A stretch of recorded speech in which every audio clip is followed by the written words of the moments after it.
2 or 3 വയസ്സുള്ള കാലത്ത് ഉപ്പയോട് കൂടെ ഒരു വീട്ടിലേക്ക് പോയപ്പോൾ, മരിച്ച വീട്ടിലേക്ക് പോയപ്പോൾ അവിടെ ഖുർആൻ ഓതുന്നുണ്ട്. അപ്പോൾ ഈ മദ്രസയിലാക്കാതെ 2 or 2.5 വയസ്സുള്ള ചെറിയ കുട്ടി, ആ കുട്ടി ഈ സംഭവം എന്നോട് എൻ്റെ ഉസ്താദ് കാപ്പിൽ ഉമർ മുസ്ലിയാർ പറഞ്ഞ് കയ്യും കണക്കുകയില്ല.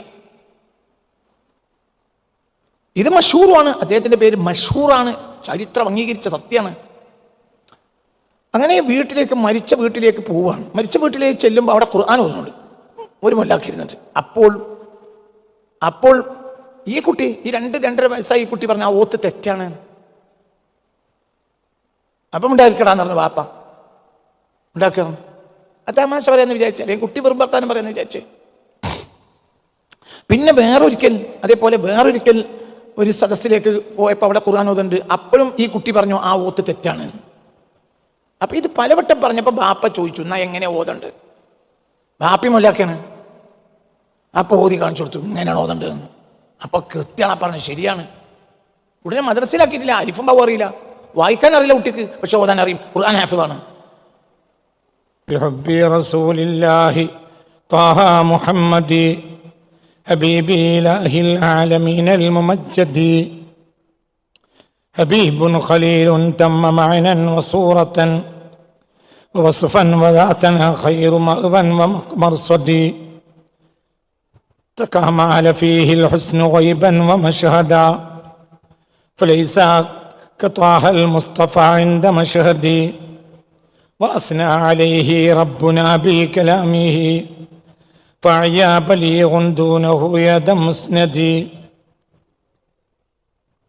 ويكفيه مدحا ذاته وصفاته محمد فعل الحمد من حمد أحمد عليه وآل الصدق أعلى صلاته كذا من براه الشوق نحو محمد. سبحان الله. എൻ്റെ കൂടെ വെയിറ്റ് ചെല്ലാത്ത എന്താ? എൻ്റെ കൂടെ വെയിറ്റ് ചെല്ലേണ്ടത് അവനാൻ അതിൻ്റെ നാവിൽക്ക് കയറണം. പിന്നെ ഒരു ഷൗക്ക് വരും, പിന്നെ നാവ് അതിനിടെ ഏറ്റെടുക്കും, പിന്നെ അതന്നെ ആയിരിക്കും. ഒന്നും കൂടി എൻ്റെ കൂടെ, ഒന്നും കൂടെ. قال الحب وهو مبرز 44 സെക്കൻഡ് ലാസ്റ്റ് വരി.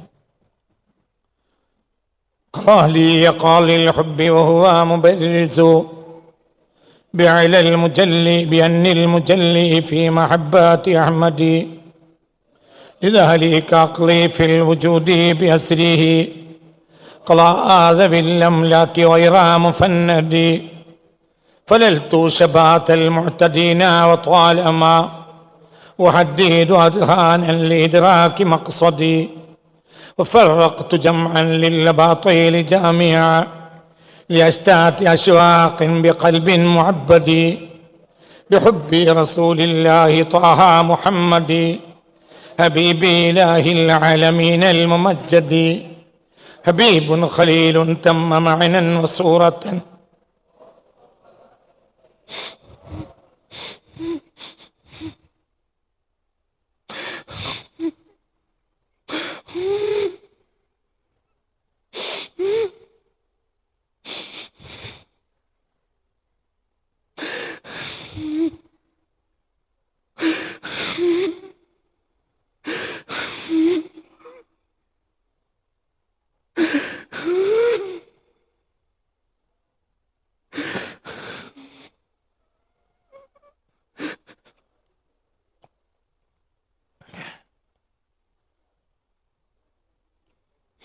حبيب خليل تم معنى وصورة ووصفا وذاتا خير مأوى ومرصد تكامل فيه الحسن غيبا ومشهدا فليس كطال المصطفى عند مشهد وأثنى عليه ربنا بكلامه فعيا بليغ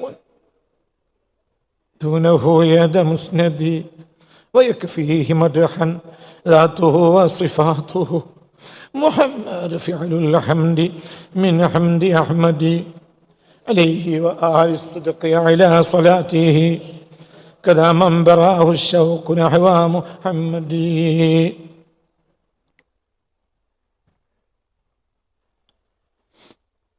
ഖലാലി എനിക്ക് വിധിച്ചിട്ടുണ്ട്. ഖാലിൽ ഹുബ്ബി, പ്രേമത്തെ വിധിക്കുന്നവൻ. പ്രേമം ഇട്ടു തരുന്നവൻ അല്ലാഹുവാണ്. ആ പ്രേമത്തെ വിധിക്കുന്നവൻ എന്നെക്കുറിച്ച് വിധിച്ചിട്ടുണ്ട്. ഓഹോ മുബരീസുൻ, ആരെയും മേലെയാക്കുന്നത് അവനാണ്, ആരെയും സമൂഹത്തിൻ്റെ മുന്നിൽ വെളിവാക്കുന്നത് അവനാണ്, മറച്ചു വെക്കുന്നതും അവൻ തന്നെയാണ്. ഓഹോ അവൻ അവൻ അവൻ ആരാണ്? ഖാദിൽ റബ്ബ്, റബ്ബാണ്. ആ റബ്ബ് മേലെയാക്കുന്നവനാണ്. ആരെയും വെളിവാക്കുന്നതും ആരെയും സമൂഹത്തിൽ പ്രൊജക്റ്റ് ചെയ്യുന്നതും ആര് പ്രൊജക്റ്റ് ചെയ്യണമെന്ന് ആഗ്രഹിച്ചാലും അവൻ പ്രൊജക്റ്റ് ചെയ്യപ്പെടൂല. അവൻ തീരുമാനിക്കണം. അവൻ ഒരാളെ മുന്നിലാക്കണമെന്ന് തീരുമാനിച്ചാൽ ഒരു ശക്തിക്കും പിന്നെ അവനെ പിന്നിലാക്കാനോട്ട് കഴിയുകയില്ല. ഒരാളെ താഴ്ത്തി വെക്കണമെന്ന് അവൻ തീരുമാനിച്ചാൽ ഈ ലോകത്തെല്ലാവരും കൂടിയാലും അവനെ ഉയർത്തി വെക്കാൻ കഴിയില്ല. അവനാണവൻ. അവൻ എനിക്ക് വിധിച്ചിട്ടുണ്ട്. എന്താ വിധിച്ചത്? ബി അന്നിൽ മുജല്ലി, ഞാനാണ് ഏറ്റവും മേലെയായവൻ എന്ന് വിധിച്ചിട്ടുണ്ട്. ഏറ്റവും മേലെ വെളിവാകേണ്ടവൻ ഞാനാണ് എന്ന് വിധിച്ചിട്ടുണ്ട്. അന്നിൽ മുജല്ലി, ഞാനാണ് ഏറ്റവും മുന്നിട്ട് നിൽക്കേണ്ടവൻ. ഫി മഹബത്തി അഹമ്മദി, അഹമ്മദ് എന്നാളെ പ്രേമിക്കുന്ന വിഷയത്തിൽ ആരെക്കാളും മുന്നിട്ട് നിൽക്കേണ്ടത് ഞാനാണ് എന്ന് അവൻ വിധിച്ചിട്ടുണ്ട്. അതുകൊണ്ട് എൻ്റെ സമാനിലോ ഒരാൾക്ക് എൻ്റെ മേലെയാകാൻ കഴിയൂല എന്ന് സാരം. സത്യമാണ്. ബുർദ 160 വരി വരിക, ഇത് 3300 ചില്ലാനും വരിക. ഇതിലുള്ള ഒരു വരി പോലത്തെ ഒരു വരി ബുർദയിലില്ല. ബുർദ നല്ല കിതാബല്ലേ? അതെ, പക്ഷേ ഒക്കെ മുകൾ ഭാഗമാണ്. ഇതങ്ങനെയല്ല. ഈ പറഞ്ഞ തന്നെ ഒരു താഴ്ഭാഗമാണ്. ഇതൊരു രഹസ്യമാണ്. അടിമയുടെയും ഉടമയുടെയും ഇടയിലെ രഹസ്യ. അടിമ ചിലപ്പോൾ അങ്ങോട്ട് വെളിവാക്കി പറയും. പക്ഷേ അതിന് നമ്മൾ വാദപ്രതിവാദത്തിൽ നിൽക്കാൻ പറ്റില്ല. ഇതൊരാൾ പറഞ്ഞാൽ നമ്മൾ തോൽക്കും. നിങ്ങളെ ഈ കവിയാണ് ലോകത്തെ ഏറ്റവും വലിയ ആളെന്ന് പറയാൻ എന്തധികാരം എന്ന് വെച്ചാൽ അവിടെ നമ്മൾ തോറ്റു പോകും. പക്ഷെ ഇത് സത്യവുമാണ്. അതേ സമയത്ത് ഇതിന് തെളിവ് കാണിക്കാൻ കഴിയില്ല. ബുർദയിലുള്ള എല്ലാ വരികൾക്കും തെളിവ് കാണിക്കാൻ കഴിയും. എന്തുകൊണ്ട്? ബുർദ എന്നത് ആശയത്തിൻ്റെ മുകൾ ഭാഗം മാത്രമാണ്. എന്തുകൊണ്ട്? ബുർദ രചിച്ച ഇമാം ബൂസൂരി ആ കാലഘട്ടത്തിലെ ഒരു സാധാരണ പണ്ഡിതനാണ്. അദ്ദേഹത്തെക്കാൾ ഉന്നതന്മാരായ ഇഷ്ടം പോലെ പണ്ഡിതന്മാർ ആ കാലത്തുണ്ട്. അദ്ദേഹം നിപുണനായ ഒരു കവിയാണെന്ന് മാത്രം. ഒരു ആശിഖുർ റസൂലുമാണ് സ്വല്ലല്ലാഹു അലൈഹി വസല്ലം. ഇയാൾ അങ്ങനെയല്ല. ഇയാളെക്കാൾ മഹാനായ ഒരു പണ്ഡിതൻ 20-ാം നൂറ്റാണ്ടിൽ ഉള്ളതായി ചരിത്രം രേഖപ്പെടുത്തിയിട്ടില്ല. അതുകൊണ്ടാണ് അക്കാലത്തെ ലോകത്തെ പ്രധാനപ്പെട്ട പണ്ഡിത കേസരികൾ അസ്ഹറിൽ ഒരുമിച്ചുകൂടി ഈ മനുഷ്യനെ കൊടുത്ത ടൈറ്റിലാണ് ഷെയ്ഖുൽ ഇസ്ലാം. ഇന്ന് ഷെയ്ഖുൽ ഇസ്ലാം എന്ന പദവിയിൽ ഒരാളെ ഉണ്ടാവും. അത് അസ്ഹറിലെ പണ്ഡിതന്മാർ ഒരുമിച്ച് കൂടി കൊടുത്തതാണ് ഷെയ്ഖുൽ ഇസ്ലാം. അക്കാലത്തെ പണ്ഡിത നിപുണന്മാർ എല്ലാവരും കൂടിയിട്ട്, അക്കൂട്ടത്തിൽ അബ്ദുൽ അലി മഹ്മൂദ് പോലുമുണ്ട്. അബ്ദുൽ അലി മഹ്മൂദാണ് അന്ന് ഷെയ്ഖുൽ അസ്ഹർ. അബ്ദുൽ അലി മഹ്മൂദ് സയ്യിദ് മുഹമ്മദ് അലി ശിഹാബ് തങ്ങളുടെ 6 വർഷത്തെ ഉസ്താദാണ് അബ്ദുൽ അലി മഹ്മൂദ്. അദ്ദേഹം വലിയ പണ്ഡിതനാണ്. അബ്ദുൽ അലി മഹ്മൂദ് അടക്കമുള്ളവർ കൂടിയാണ് ഇദ്ദേഹത്തിന് ഷെയ്ഖുൽ ഇസ്ലാം എന്ന പദവി നൽകിയത്. അദ്ദേഹത്തെക്കാൾ അത് മേലെ പറയുമല്ല, അങ്ങനെ ഒരാൾക്ക് വാദിക്കാം. പക്ഷെ ഇതല്ല. ഇത് അദ്ദേഹത്തിൻ്റെ ആഴമുള്ള വിജ്ഞാനത്തിന് സമാനമായ വിജ്ഞാനങ്ങൾ ഇന്നും ലോകത്തില്ല. വിജ്ഞാനത്തെക്കുറിച്ച് ഞാൻ 2 കാര്യം പറയാം. വിജ്ഞാനം എന്നത് പണ്ഡിതൻ്റെ ഭാഗ്യവും കാലത്തിൻ്റെ സൃഷ്ടിയുമാണ്. വിജ്ഞാനം പണ്ഡിതൻ്റെ ഭാഗ്യമാണ്, കാലത്തിൻ്റെ സൃഷ്ടിയുമാണ്. ഇനി പണ്ഡിതൻ എന്ന് പറയുന്നതും ഞാൻ ഒന്നുകൂടി കയറ്റി പറയാം, വ്യക്തിയുടെ ഭാഗ്യം എന്ന് പറയാം. ചിലപ്പോൾ ചില പണ്ഡിതന്മാർ, ചില ആളുകൾ വിജ്ഞാനത്തോട് കൂടിയായിരിക്കും, ആ വിജ്ഞാനത്തോട് കൂടിയായിരിക്കും പണ്ഡിതനാവുക. അതിനു മുമ്പ് അദ്ദേഹം പണ്ഡിതനായി അറിയപ്പെട്ട ആൾ ആവില്ല. ആ വിജ്ഞാനത്തിന് വേണ്ടി ഒരു കസ്ബ് അദ്ദേഹം ചെയ്തിട്ടുണ്ടാവില്ല, ഒരു അധ്വാനം ചെയ്തിട്ടുണ്ടാവില്ല. ഞാൻ കാപ്പിലെ മമ്മൊല്ലാക്കയെ പറ്റി നിങ്ങളോട് ഒരിക്കൽ പറഞ്ഞിട്ടുണ്ട്. കാപ്പുകാരുണ്ടോ ഈ കൂട്ടത്തിൽ? ഉണ്ടെങ്കിലൊന്ന് കൈപ്പൊക്കി. നിങ്ങളെ ഉസ്താദ് കാപ്പുകാരനാണ്, നാസർ ഉസ്താദ്. നാസറിൽ കാപ്പുകാരനാണ്. അവിടെ മമ്മൊല്ലാക്ക എന്നൊരാളുണ്ടായിരുന്നു. മമ്മൊല്ലാക്കാക്ക് ജനിച്ചപ്പോൾ ഖുർആൻ ഹിഫ്ളാണ്. ജനിച്ചപ്പോൾ ഹിഫ്ളായിട്ട് ജനിച്ച്. മമ്മൊല്ലാക്കാൻ്റെ പേരിൽ ഇപ്പോൾ അവിടെ ഒരു ഹിഫ്ദുൽ ഖുർആൻ കോളേജുണ്ട്. എന്നാൽ അവിടെ കുട്ടികളെ ഹിഫ്ദിന് പഠിക്കുന്നുണ്ട്. മമ്മൊല്ലാക്ക പഠിച്ചതല്ല. വളരെ ചെറിയ 2-3 വയസ്സുള്ള കാലത്ത് ഉപ്പയോട് കൂടെ ഒരു വീട്ടിലേക്ക് പോയപ്പോൾ, മരിച്ച വീട്ടിലേക്ക് പോയപ്പോൾ അവിടെ ഖുർആൻ ഓതുന്നുണ്ട്. അപ്പോൾ ഈ മദ്രസയിലാക്കാതെ 2-2.5-3 വയസ്സുള്ള ചെറിയ കുട്ടി, ആ കുട്ടി ഈ സംഭവം എന്നോട് എൻ്റെ ഉസ്താദ് കാപ്പിൽ ഉമർ മുസ്ലിയാർ പറഞ്ഞ കയ്യും കണക്കുമില്ല. ഇത് മഷൂറാണ്, അദ്ദേഹത്തിൻ്റെ പേര് മഷൂറാണ്, ചരിത്രം അംഗീകരിച്ച സത്യമാണ്. അങ്ങനെ മരിച്ച വീട്ടിലേക്ക് പോവുകയാണ്. മരിച്ച വീട്ടിലേക്ക് ചെല്ലുമ്പോൾ അവിടെ ഖുർആൻ ഓതുന്നുണ്ട്, ഒരു മൊല്ലാക്കിയിരുന്നിട്ട്. അപ്പോൾ ഈ കുട്ടി, ഈ 2-2.5 വയസ്സായി കുട്ടി പറഞ്ഞ ആ ഓത്ത് തെറ്റാണ്. അപ്പം ഉണ്ടായിരിക്കടാന്ന് പറഞ്ഞു വാപ്പ. ഉണ്ടാക്കണം അത് തമാശ പറയാന്ന് വിചാരിച്ചു, അല്ലെങ്കിൽ കുട്ടി വെറും വർത്താനം പറയാന്ന് വിചാരിച്ചു. പിന്നെ വേറൊരിക്കൽ ഒരു സദസ്സിലേക്ക് പോയപ്പോൾ അവിടെ ഖുർആൻ ഓതുന്നുണ്ട്. അപ്പോഴും ഈ കുട്ടി പറഞ്ഞു ആ ഓത്ത് തെറ്റാണ്. അപ്പൊ ഇത് പലവട്ടം പറഞ്ഞപ്പോൾ ബാപ്പ ചോദിച്ചു, എന്നാ എങ്ങനെ ഓതുണ്ട്? ബാപ്പി മൊല്ലാക്കാണ്. അപ്പൊ ഓതി കാണിച്ചു കൊടുത്തു, ഇങ്ങനെയാണ് ഓതണ്ട്. അപ്പൊ കൃത്യമാണ് പറഞ്ഞത്, ശരിയാണ്. ഉടനെ മദ്രസയിലാക്കിയിട്ടില്ല, അലിഫും ബാവും അറിയില്ല, വായിക്കാൻ അറിയില്ല കുട്ടിക്ക്, പക്ഷെ ഓതാൻ അറിയും. ഖുർആൻ ഹാഫിളാണ്. അതിന് കസ്ബ് ഉണ്ടാവില്ല, അധ്വാനമില്ല. അങ്ങനെ ഈ വിഷയം അക്കാലത്തെ കാപ്പിലെ കാളിയോട് പോയി ബാപ്പ മൊല്ലാക്കയാണ്, കാപ്പിലെ കാളിയോട് പോയി പറഞ്ഞു. അപ്പൊ കാളി നാട്ടിലെ പ്രധാനപ്പെട്ട ആളുകളെയും മൂല്യന്മാരെയും ആരും ഒക്കെ വിളിച്ചുകൂട്ടി, കുട്ടിയെയും വിളിച്ചു, ഓർഡറും. കാപ്പിലെ ഉസ്താദിൻ്റെ അടുത്ത് കാളിൻ്റെ അടുത്ത് കൊണ്ടുപോയി. കാളി ചോദിച്ചപ്പോൾ കൃത്യമാണ് കുട്ടീൻ്റെ ഓത്ത്. അപ്പം നാട്ടുകാരെ വിളിച്ചുകൂട്ടി, ഒരു അത്ഭുതം ഉണ്ട്, എല്ലാവരും വരുന്ന പറഞ്ഞു. നാട്ടുകാരെ വിളിച്ചുകൂട്ടി ഓദിച്ചു. അപ്പം മണി എവിടെ ചോദിച്ചാലും ഓതും. അതിമനോഹരമായ തജ്വീദിന്റെ ഓത്ത്.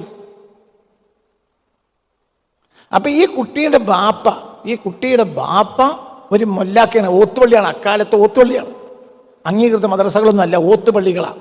അതായത് ചില മൊല്ലന്മാർ അവരുടെ മാഹൗലിൽ എന്ത് ചെയ്യും, കുട്ടികളെ, പരിസരത്തെ കുട്ടികളൊക്കെ വിളിച്ചു കൂട്ടിയിട്ട് ഓത്തൊടിപ്പിക്കും.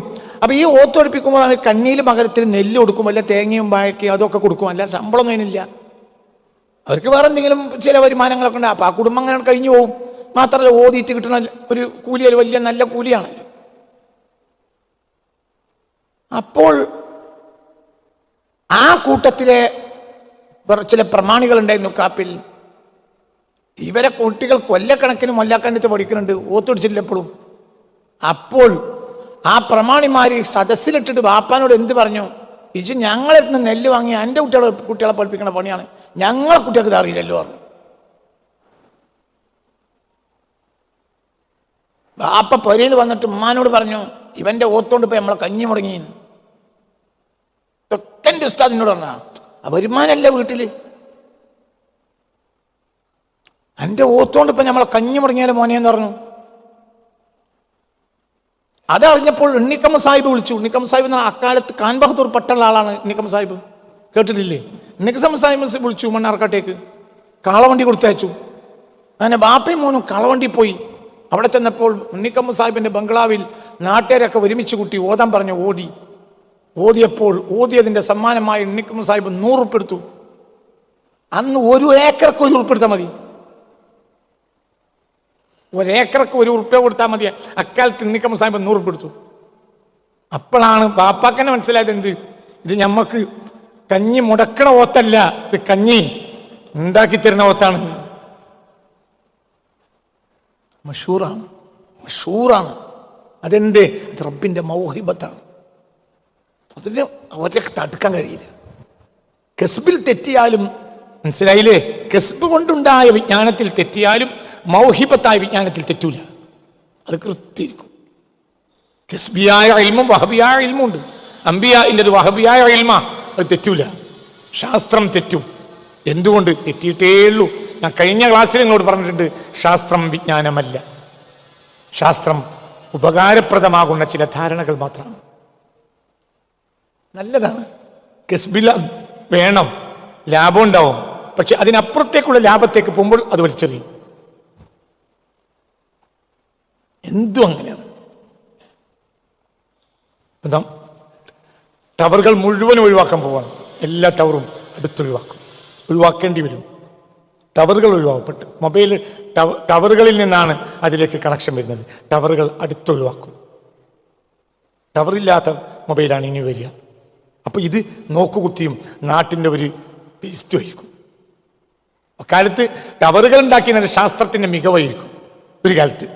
ഇനി ടവറുകൾ എന്നത് എന്താ പറയുക, ഉപയോഗശൂന്യമായ അവയവത്തെ പോലെ എന്നാണ് വിജയത്തിന് പ്രയോഗമുണ്ട് എന്നതുപോലെ. അങ്ങനെ ഒരു പ്രയോഗമുണ്ട്, ഉപയോഗശൂന്യമായ അവയവത്തെ പോലെ. ഖസാക്കിലാണോ മറ്റോ വിജയൻ അങ്ങനെ ഒരു വാക്ക് എഴുതിയിട്ടുണ്ട്. എനിക്ക് വളരെ ഇഷ്ടപ്പെട്ടൊരു പ്രയോഗമാണ്, ഉപയോഗശൂന്യമായ അവയവത്തെ പോലെയാണ്. ആ അവയവം ഒരു കാളെ ഒരു വിരലേറുണ്ടായാൽ ഇങ്ങനെ ഒടിഞ്ഞുങ്ങിയൊരു ഉണ്ടെങ്കിൽ അത് അയാൾക്കൊരു ഭാരമാണ്, അതേസമയത്ത് ഉപകാരം അതുകൊണ്ട് ഇല്ല. അങ്ങനെയായിരിക്കും ഇനി ടവറുകൾ. അടുത്തു വരും, വന്നിരിക്കും, വന്നേ തീരും.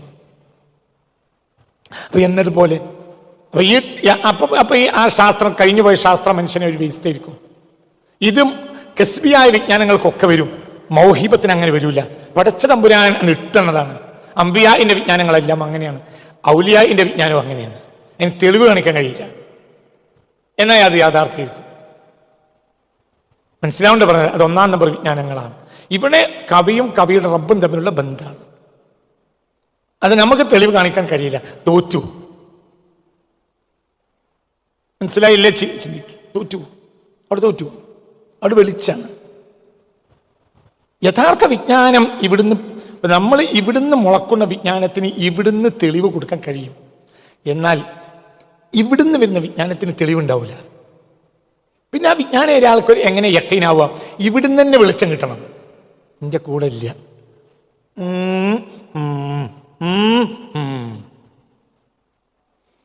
ഇവിടുന്ന് കണ്ടെത്തിയ വിജ്ഞാനത്തിന് ഇവിടുന്ന് തെളിവുണ്ടാക്കാൻ കഴിയും.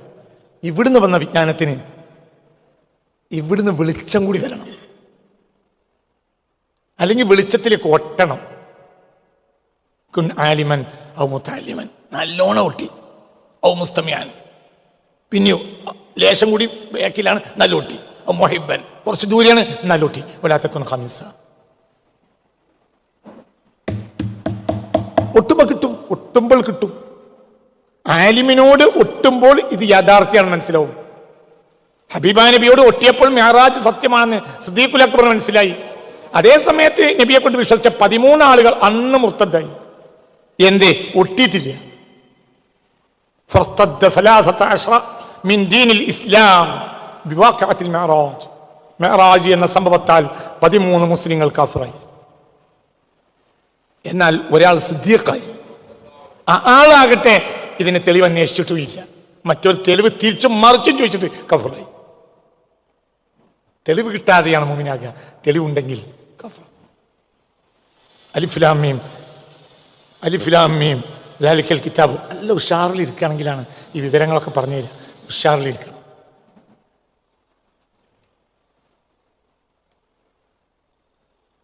ഉഷാറിലാണോ? നിങ്ങൾ ഉഷാറിലാണോ? അങ്ങനെ പറഞ്ഞ ഉഷാറിലാവൂല. അല്ല, ഉഷാറിലാണ്. ഞങ്ങൾക്ക് ചെവി മുളച്ചിട്ട് നിങ്ങൾ കേൾക്കാത്തൊരു വിവരം പറഞ്ഞുതരാം. നിങ്ങളെ ചെവി മുളച്ചിട്ട് ആ വിജ്ഞാനങ്ങൾ കേട്ടിട്ടുണ്ടാവില്ല. ഒരു വിവരം പറഞ്ഞുതരാം. ഞാൻ എൻ്റെ വായ മുളച്ചിട്ട് ഇക്കാലം വരെ പറയാത്തൊരു വിജ്ഞാനം പറയാണ്. എന്താ വിജ്ഞാനം എന്നറിയോ? എടോ, അലിഫ് ലാം മീം അർത്ഥറിയില്ല.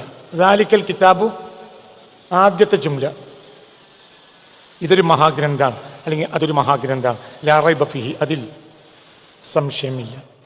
ഇത് വിശ്വസിക്കൽ നിർബന്ധമാണോ അല്ലേ? ചോദ്യം ഒന്നും കൂടി ആവർത്തിക്കാം. ഇത് വിശ്വസിക്കൽ നിർബന്ധമാണോ അല്ലേ? നിർബന്ധമാണ്. ഇല്ലെങ്കിൽ കാഫിറാവുമല്ലോ. ആവൂലേ? ആണോ? അവ അലിഫ് ലാം മീം ദാലിക്കൽ കിതാബു ലാ റൈബ, വലിയൊരു ഗ്രന്ഥാണ് ഇവിടെ തുറക്കാൻ പോണത്. അതിലെന്തില്ല? സംശയമില്ല, ഉറപ്പേ ഉള്ളൂ. ശരി, ഈ ഗ്രന്ഥത്തിൽ നിങ്ങൾ പ്രവേശിച്ചിട്ടുണ്ടോ? ഈ വാക്ക് കൊടുക്കേണ്ടത് ഖുൽ റബ്ബിനാസ് കഴിഞ്ഞിട്ടല്ലേ?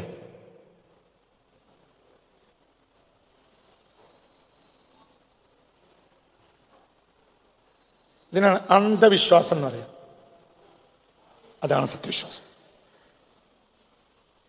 അല്ലാഹു ലാ റൈബ ഫീഹി ഫസ്റ്റ് ജുംലല്ലേ അലിഫ് ലാം മീം. ഫാത്തിഹ തിരിയില്ല, അത് ഉമ്മാണ്. അല്ലെങ്കിൽ ചുരുട്ടി കൂട്ടിയിട്ടാണ് കയറ്റിയിരിക്കുക. എന്നിട്ട് അതിൻ്റെ എക്സ്പ്ലനേഷനാണ് 113 സൂറത്ത്. അപ്പോൾ ഫാത്തിഹ തിരിയാത്തതുകൊണ്ടാണ് ഫാത്തിഹയിലെല്ലാം ഉണ്ട്, പിന്നെ അത് തിരിയൂല. തിരിയാത്തതുകൊണ്ട് തിരിക്കാൻ വേണ്ടിയിട്ട് എല്ലാ മനുഷ്യർക്കും മുസ്തഫ നബിക്കല്ലാതെ ഒരാൾക്ക് ഫാത്തിഹ പൂർണ്ണമായി തിരിയില്ല. അപ്പൊ പിന്നെ അതിനെ എക്സ്പ്ലെയിൻ ചെയ്യാനാണ് എല്ലാ ഔലിയാക്കൾക്കും വേണ്ടും എന്തിറക്കിയത് 113 സൂറത്ത് ഇറക്കിയത്. എന്നിട്ട് അവരോട് ആദ്യം പറയണത് ഇതിൽ എന്തില്ല എന്നാണ്. സംശയമില്ല എന്ന് പറഞ്ഞാൽ നമ്മൾ വിശ്വസിക്കൽ നിർബന്ധമാണോ? അല്ലേ? നിർബന്ധം. വിശ്വസിച്ചില്ലെങ്കിൽ ആരാവും? കഫർ. ഓ ഓ ഓ അപ്പൊ നമ്മൾ സത്യത്തിൽ റബ്ബിനോട് അവിടെ എന്താ പറയണ്ടത്? റബ്ബേ ഇതുവരെ ഇതിൽ സംശയം ഉണ്ടോ ഇല്ലേ എന്ന് ഞങ്ങൾക്ക് പറഞ്ഞു തന്നിട്ടില്ലല്ലോ. ഇജ്ജ് പറഞ്ഞിട്ട് പിന്നെ എന്ത് ഇതിലൊന്നും സംശയം. ഓക്കെ, ഞങ്ങൾ അംഗീകരിച്ചിരുന്നു. ഇതിപ്പോ ആദ്യം തന്നെ ശരി പറയും. ഞങ്ങൾക്ക് എന്ത് തെളിവാണുള്ളത്? ഈ അലിഫ് ലാം മീം ദാലിക്കൽ കിതാബു ലാ റൈബ ഫീഹി പറയേണ്ടത് എവിടെയാ? എവിടെയാ? ഇപ്പൊ നിങ്ങളോട് ഞാൻ പറയാണ്, എന്ത് ഇന്ന് പറയണ ബാലിൽ ഒരു സംശയം ഉണ്ടാവില്ല എന്ന് പറഞ്ഞാൽ നിങ്ങൾക്ക് എന്താ പറയാനുള്ളത്? അതെ, നിങ്ങൾ ലാസ്റ്റ് പറയും. അല്ലാതെ ഇപ്പൊ നിങ്ങളിന്ന് പറയണ ബാലിൽ സംശയം ഉണ്ടാവുകയോ ഉണ്ടാവൂലേ എന്ന് ഇപ്പൊ ഞങ്ങൾക്കറിയോ? നിങ്ങൾ എന്തൊക്കെയാണ് വിടാൻ പോണത്? എന്നാൽ ആ കൂട്ടത്തിൽ ഒരു അടിമ ഉണ്ടാവും. ഞാൻ എന്തൊരു അംഗീകരിക്കണവനാണ് എങ്കിൽ അവൻ എന്താ പറയാ? ഉണ്ടാക്ക് ഉസ്താദ് പറഞ്ഞത് തെറ്റുണ്ടാവില്ല,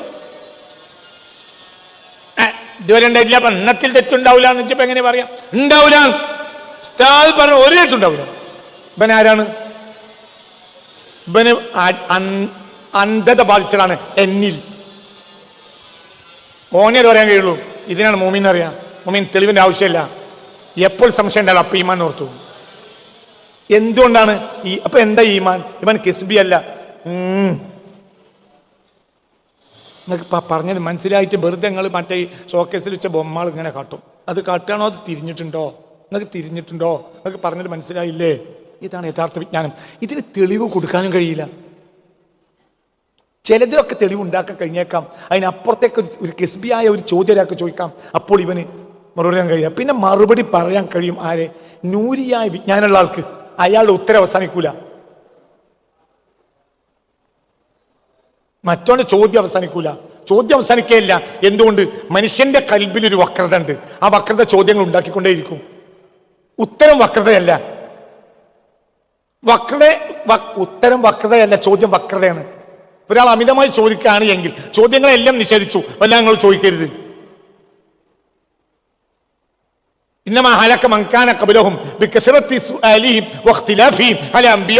ചോദ്യം കൂട്ടിയതുകൊണ്ടാണ് മുൻകാലത്തെ ജനതകൾ നശിച്ചത്. അപ്പൊ ചോദ്യം കൂട്ടരുത്. ചോദ്യം നല്ല കാര്യമല്ല. ഇന്നത്തെ കാലം നല്ല ജനതയല്ല. എന്തുകൊണ്ട്? എല്ലാവർക്കും എന്താണ്? ചോദ്യമാണ്. പഴയ കാലത്ത് ജനങ്ങൾക്ക് ചോദ്യമല്ല. എന്നാ അന്ധവിശ്വാസമാണോ? അല്ല, സത്യവിശ്വാസമാണ്. അതായത് കസ്ബിയായ ആലിമ് 100 കൊല്ലം പഠിച്ചിട്ട് എത്താത്തതാണ് ഒരു പഠിപ്പില്ലാത്ത ഒരു നാടൻ എത്തുന്നത്. ഉറപ്പാണ്. അള്ളാഹ് പറഞ്ഞത് ശരിയാണ്, റസൂൽ പറഞ്ഞത് ശരിയാണ്, ഷാഫി ഇമാം പറഞ്ഞത് ശരിയാണ്, മാലിക് ഇമാം പറഞ്ഞത് ശരിയാണ്, ഹംബലി ഇമാം പറഞ്ഞത് ശരിയാണ്, മഖ്ദൂം തങ്ങൾ പറഞ്ഞത് ശരിയാണ്, കണ്യത്തിന് കാര്യം പറഞ്ഞത് ശരിയാണ്. നിങ്ങൾക്ക് പറഞ്ഞു മനസ്സിലായോ? ഇത് ഈ നാടന് ഉറപ്പാണ്. അത് എവിടുന്നാണ് കിട്ടി? അത് അന്ധവിശ്വാസമല്ല, അത് നൂരിയായ ഒരു ഉൾക്കൊള്ളലാണ്. ഒരു കെസ്ബ് ഇല്ലെന്നെ. കെസ്ബ് ഇങ്ങനെ ഉണ്ടായതാണ്, ശാസ്ത്രം ഇങ്ങനെ ഉണ്ടായതാണ്, കെസ്ബിയായ അറിവ് ഇങ്ങനെ ഉണ്ടായതാണ്. അതിനെ തോൽപ്പിക്കാൻ കഴിയും. മറ്റിനെ തോൽപ്പിക്കാനും കഴിയില്ല, അതിന് തെളിവ് കൊടുക്കാനും കഴിയില്ല. അതുകൊണ്ടാണ് ഞാൻ പണ്ടൊരിക്കൽ വാദപ്രതിവാദത്തിന്റെ കാലം കഴിഞ്ഞു എന്ന് പറഞ്ഞു. എന്തുകൊണ്ട്? വാദപ്രതിവാദം നടത്താൻ പോകേണ്ടത് ഔലിയാക്കളാണ്. ചരിത്രത്തിൽ ഔലിയാക്കൾ തന്നെ വാദപ്രതിവാദം നടത്തിയിട്ടുള്ളൂ. ചരിത്രത്തിൽ ഔലിയാക്കളല്ലാത്ത ഒരാൾ വാദപ്രതിവാദം നടത്തിയ ഒരു ചരിത്രം സുന്നത്തിമാറ്റിന് പറഞ്ഞേരി ചരിത്രത്തിൽ ഉണ്ടാവില്ല. അത് അവിടെ നമ്മൾ പോയി. ഇപ്പൊ ഔലിയാക്കൾ തന്നെ ഇല്ല എന്ന് വിചാരിക്കുന്നവരാണ് ഇന്ന് സുന്നികൾ. ആ സുന്നികൾ അതിന് പോകരുത്. എന്തുകൊണ്ട്? നിങ്ങൾ വാദപ്രതിവാദം ജനങ്ങളെ ഷെക്കുണ്ടാക്കും. കാരണം ചോദ്യത്തിനൊരു അവസാനം പിന്നെ എന്ത് ചെയ്യണം? അത് വെളിവാക്കി കൊടുക്കണം. അത് വെളിവാക്കി കൊടുക്കാൻ ആർക്ക് കഴിയും? വലിയനെ ചിന്തിക്കണം, തല കൊടുത്ത് ചിന്തിക്കണം. വാദപ്രദത്തിന് പോകുകയും ചെയ്ത് കേൾക്കാൻ പോകരുത്. വാദപ്രദം കേൾക്കാനും പോകരുത്. എന്തുകൊണ്ട്? ഷെക്കുണ്ടാക്കും. ഞങ്ങളോട് പറഞ്ഞിട്ടില്ലേ, ഞാൻ എൻ്റെ ജീവിതത്തിൽ വഹാബിയുടെ പ്രസംഗം കേട്ടിട്ടില്ല. മറുപടി അറിഞ്ഞില്ല, കേട്ടിട്ടില്ല. എന്തുകൊണ്ട്? ഇന്നഫിൽ ബയാൻ, ഞാൻ എൻ്റെ ജീവിതത്തിൽ ഒരു സുന്നി അല്ലാത്ത ഒരാളെ പ്രസംഗം കേട്ടിട്ടില്ല, സുന്നി അല്ലാത്ത ഒരാളെ പുസ്തകം വായിച്ചിട്ടില്ല. പ്രസംഗം കിട്ടില്ല. എന്തുകൊണ്ട്? എനിക്ക് ഇന്ന പേടിയാണ്. കരീഷിൽ ഫലാത്തി, ഹൃദയം മരുഭൂമിയിലെ തൂവൽ പോലെയാണ്. എൻ്റെ ബാപ്പ എന്നോട് പറഞ്ഞിരുന്നൊരു കഥ, കാദിയാനി അഹമ്മദ് കക്കാന എന്നൊരാളെ പറ്റിയൊരു കഥ എൻ്റെ ബാപ്പ പലവട്ടം പറഞ്ഞു. നിലമ്പൂർ ഭാഗത്ത് സ്ഥലമൊക്കെ എനിക്കറിയാം, പേര് പറയാതിരിക്കുകയാണ്. ഒക്കെ ബാപ്പ കൃത്യമാക്കി പറഞ്ഞത്. ഒരു നാടിൽ ഇന്ന് കാദിയാനികൾക്ക് മഹല്ലുണ്ട്, പള്ളിയുണ്ട്. അങ്ങനെ ഒരു മഹല്ലുണ്ട്. ആ മഹല്ലിൽ കാദിയാനിസം എത്തിച്ചത് ഒരു അഹമ്മദാക്ക എന്നൊരാളാണ്. ഈ അഹമ്മദാക്കാൻ്റെ വിഷയം എന്താ? അഹമ്മദാക്ക ഭയങ്കര സുന്നി. അദ്ദേഹം എന്ത് ചെയ്തു?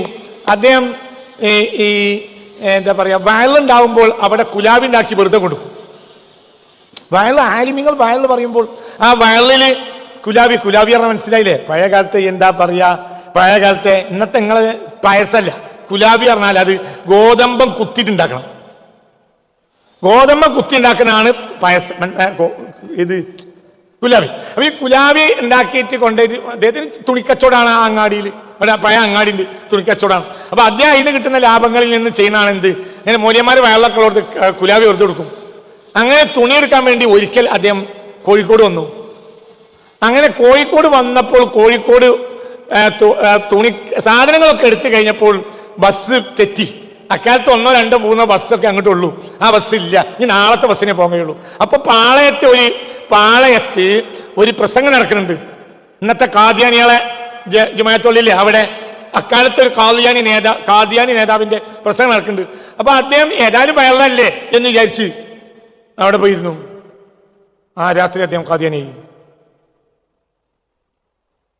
പിന്നെ കാദിയാനിസവും കൊണ്ടാണ് അദ്ദേഹം തുണിസാമാനത്തോടു കൂടെ ആ നാട്ടിലേക്ക് മടങ്ങി വന്നത്. അദ്ദേഹം കാദിയാനിയായി ആ നാട്ടിലെ അനവധി ജനങ്ങളെ കാദിയാനി ആക്കി. ഇന്ന് അവിടെ കാദിയാനികൾക്ക് മഹല്ലുണ്ട്. കാദിയാനികൾ കാഫറാണ് എന്ന കാര്യത്തിൽ സംശയമില്ല. അള്ളാഹു നമ്മളെ കാത്തിരക്ഷിക്കട്ടെ. എന്തതിന്റെ കാരണം? ലോകത്ത് ഇത്തിഫാഖുൽ ഉമ്മത്താണ്. കാദിയാനി കാഫറാണെന്ന കാര്യം ഇത്തിഫാഖുൽ ഉമ്മയാണ്. എന്തവിടെ സംഭവിച്ച്? ഇയാൾ തെളിവല്ലയാക്ക്. ഇന്ന ഫിൽ ബയാനിൽ സിഹ്റാൻ, ബയാനിൽ പെട്ടുപോയി. ഞാൻ പറഞ്ഞു, ഞാൻ എൻ്റെ ജീവിതത്തിൽ ഒരു വഹാബി പ്രസംഗം കിട്ടില്ല, കേൾക്കൂല. ഒരാൾ പറഞ്ഞാൽ ചോദിക്കും, എന്തൊക്കെ അയാൾ പറഞ്ഞ് ഒരു മറുപടി പറയാനാണ് ചോദിക്കും. ഡെയിലി മറുപടി പറയാനാണ് കാര്യം ഉണ്ടായിട്ടില്ല. അപ്പോൾ പ്രസംഗിക്കൂല. ഒരാളോട് ചോദിക്കും, എന്തൊക്കെ പറഞ്ഞ എഴുതിക്കൊണ്ട, ആ എഴുതിയതിന് മറുപടി അറിയും, കേൾക്കൂല. ഇന്ന ഫിൽ ബയാനിൽ സിഹ്റാൻ, ബയാനിൽ പലപ്പോഴും സിഹറുണ്ട്. അപ്പൊ ഈ വളരെ നിങ്ങൾ ചിന്തിക്കണം.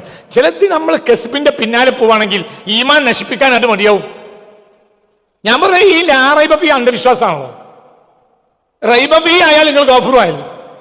ലാറൈബി നിങ്ങൾക്ക് തെളിവില്ലല്ലോ. പറയും മനുഷ്യന്മാരെ, ആ സമയത്ത് നിങ്ങൾ എത്ര ഖുർആൻ തെളിവോടുകൂടി സമർത്ഥിക്കാൻ നടക്കുന്ന ആളാണെങ്കിലും ലാറൈബി എന്ന് നിങ്ങൾ ആദ്യം വായിക്കുന്ന സമയത്ത് നിങ്ങൾ ഖുർആൻ തുറന്നിട്ടില്ലല്ലോ. അപ്പൊ നിങ്ങൾ അത് വിശ്വസിച്ചാൽ മുഅ്മിനായി. അപ്പൊ നിങ്ങൾക്ക് എന്തില്ല? തെളിവില്ല. അതിന് സത്യമാണെന്നതിന് ബാഹ്യമായ തെളിവില്ല. നിങ്ങൾക്ക് ഉറപ്പുണ്ട്, ഉറപ്പിന്റെ പിന്നിൽ എന്തില്ല? ബാഹ്യമായ തെളിവില്ല. എന്റെ റബ്ബ് നേരെ പറയൂ എന്ന ഉറപ്പാണ്. അതേ സമയത്ത് നിങ്ങൾ തെളിവ് ഉണ്ടോ ഇല്ല നോക്കട്ടെ. അപ്പൊ നിങ്ങൾ ആരുമായി പറ, ഇത് റൈബ് ഉണ്ടോ ഇല്ല ഞാൻ നോക്കട്ടെ. അപ്പൊ നിങ്ങൾ ആരായി? കഫറായി. ഈമാൻ അന്ധവിശ്വാസമാണ്. അതിന് തെളിവുണ്ടോ? അതിന് തെളിവുണ്ടോ? എല്ലാം ചോദിക്കല്ലേ. എന്നിട്ട് പായ മോചനയും തെളിവുണ്ടോ? തെളിവ് കണ്ണിയത്താടാ. കണിവാണ കണ്ണിയത്താടാ തെളിവ്. ഏത് കിതാബോടോ കണ്ണിയത്തിനേക്കാൾ വലിയ കിതാബ്? മനുഷ്യനുണ്ടാക്കിയ ഏത് കിതാബിന്റെയും മേലെയാണ് കണ്ണിയത്ത്. കണ്ണിയത്തിന് മിസാലാണ് ഞാൻ ഈ പറഞ്ഞത്. മഹ്ദൂം ഞങ്ങൾ അങ്ങനെ പറഞ്ഞിട്ടുണ്ട്. ഇനി മഹ്ദൂം ഞങ്ങൾ പറയാത്ത കണ്ണിയത്ത് പറഞ്ഞാൽ അതും ദീൻ തന്നെയാണ്. അതിന്റെ അപ്പുറം നവീമ പറഞ്ഞാൽ അതിയാണ്. നിങ്ങൾക്ക് പറഞ്ഞത് മനസ്സിലായോ? അവര് ദീനാണെന്നത് നമുക്ക് എങ്ങനെ മനസ്സിലായി? അത് വേറെ പറഞ്ഞു കൊടുക്കാൻ കഴിയില്ല. കണ്ണിയത്തൊക്കെ പറഞ്ഞ നേരാണ്, തെളിവേണ്ട, അതിന് മറുപടി ഇല്ല. അത് എനിക്കറിയില്ല. പക്ഷെ എനിക്കെന്തോ മനസ്സിൽ ഉറപ്പുണ്ട് കണ്ണിയത്ത് പറഞ്ഞൊക്കെയാണ്. അത് മറ്റുള്ളവരാണ്. നിങ്ങൾ എന്റെ കൂടെ ഉണ്ടാ. തെളിവ് ചോദിച്ച കഴിഞ്ഞ കാര്യം. എനിക്ക് എല്ലാവരും പിന്നാലും നടക്കും വേണ്ട. ഒരാള് ഇൽമ വാങ്ങണമെങ്കിൽ അയാളെ പറ്റി മനസ്സിലായില്ലേ? ഖബല അൻ തജ്ലിസ ഇലാ ഇൽമിഹി, ഒരാൾ ഇൽമിലേക്ക് ഇരിക്കുന്നതിന് മുമ്പ് ഫതഫഖദ അൻഹു, അയാളെ പറ്റി അന്വേഷിക്കണം. ഇൻ കാന സാഹിബ ബിദ്അത്തിൻ ഫലാ തജ്ലിസ് ഇലൈഹി ഫഇന്നഹു യതകല്ലമു ബിലിസാനി ശൈത്താൻ. ആരെ വാക്കായത്? അബൂ ഹമീദ് അൽ ഗസ്സാലിയുടെ റളിയല്ലാഹു അൻഹു. അങ്ങനെ ഒരു ആൺകുട്ടി പിന്നെ മുസ്ലിം ലോകത്തില്ല, ഞാൻ വിശ്വസിക്കില്ല. അതിന് സമാനം ഇല്ല. ആൺകുട്ടികൾ വലുതുണ്ട്. ലോകം കണ്ട മഹാനാണ് ഇമാം ഗസ്സാലി. ഗസ്സാലി ഒരാൾ പറഞ്ഞ എനിക്കത് വേദവാക്യ, എനിക്ക് എന്റെ ഗസ്സാലിന്റെ ഇമാമാണ്. അതിന്റെ കൂടെ ഉണ്ടോ പറഞ്ഞത്? മനസ്സിലായില്ല നിങ്ങൾക്ക് പറഞ്ഞു തന്നെ.